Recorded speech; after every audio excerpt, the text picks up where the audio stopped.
Assalamualaikum warahmatullahi wabarakatuh. Perkenalkan, nama saya Vintia Rahmi, NIM 1702921, Pendidikan Matematika Universitas Negeri Padang.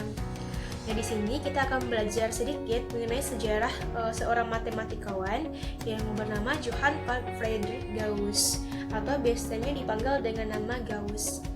Nah, di sini kita akan belajar mengenai 3 poin. Yang pertama itu ada biografinya, yang kedua yaitu masa kecil dan pendidikan dari Gauss, dan yang ketiga adalah kontribusi Gauss dalam matematika. Langsung saja kita masuk kepada poin yang pertama, yaitu biografi Johann Carl Friedrich Gauss. Nah, Gauss itu sendiri lahir pada tanggal 30 April tahun 1777 di Braunschweig, Jerman. Beliau ini memiliki kebangsaan Jerman dan agamanya adalah Protestan Lutheran. Gauss ini nantinya merupakan seorang ilmuwan dan juga seorang matematikawan.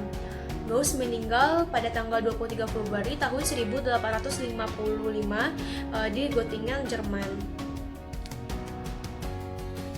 Selanjutnya kita masuk kepada masa kecil dari Gauss, di mana Gauss ini merupakan anak yang ajaib, di mana ia mulai menampilkan tanda dari kecemerlangan otaknya itu pada saat berusia 3 tahun, di mana pada saat usia yang masih kecil itu dia sudah bisa menghitung gaji dari ayahnya, walaupun perhitungannya itu masuk ke dalam kategori yang salah.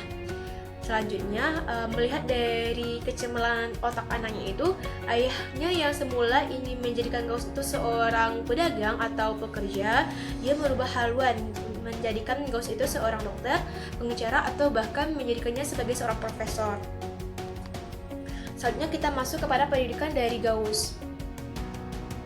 Nah, pada tahun 1784, yaitu ketika Gauss ini berusia 7 tahun, ia dimasukkan kepada sekolah lokal di sana. Di mana sekolah ini ia menunjukkan betapa jeniusnya dirinya gitu, yang membuat gurunya menyerah untuk mengajarinya. Karena pada saat itu guru di sana diperintahkan untuk membuat muridnya itu dalam keadaan sibuk. Jadi gurunya itu memerintahkan kepada semua muridnya untuk melakukan perhitungan. Namun karena cemerlangnya otak si Gauss ini, maka guru di sana itu angkat tangan, dan kemudian guru itu memberikan perintah kepada asistennya untuk mengajar Gauss ini.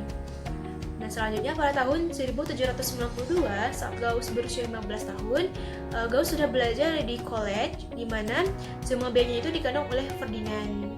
Di sana Gauss mengambil jurusan bahasa kuno dan bahasa modern serta matematika. Dan pada saat 1 tahun belajar di sana, dia sudah mulai menggagas geometri selain dari Euclid. Nah, Euclid ini merupakan seorang matematikawan di zaman Alexandria. Selanjutnya masuk kepada poin yang ketiga, yaitu 3 tahun kemudian Gauss masuk ke universitas di Göttingen, di mana pada saat masuk ke sana ia masih bingung untuk mengambil jurusan mana yang akan dia pilih gitu. Dia bingung antara jurusan bahasa atau jurusan matematika. Namun pilihan akhirnya itu jatuh kepada jurusan matematika, di mana pada tanggal 30 Maret tahun 1796, Gauss itu menemukan cara membuat poligon 17 sisi dengan menggunakan sebuah kompas dan juga menggunakan penggaris.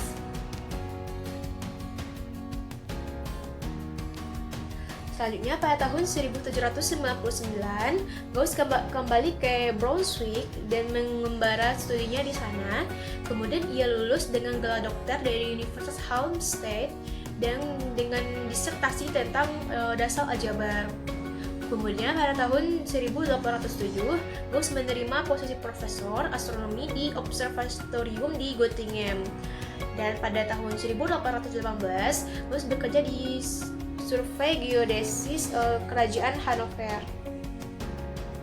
Kemudian kita masuk pada poin yang terakhir, yaitu kontribusi Gauss dalam matematika.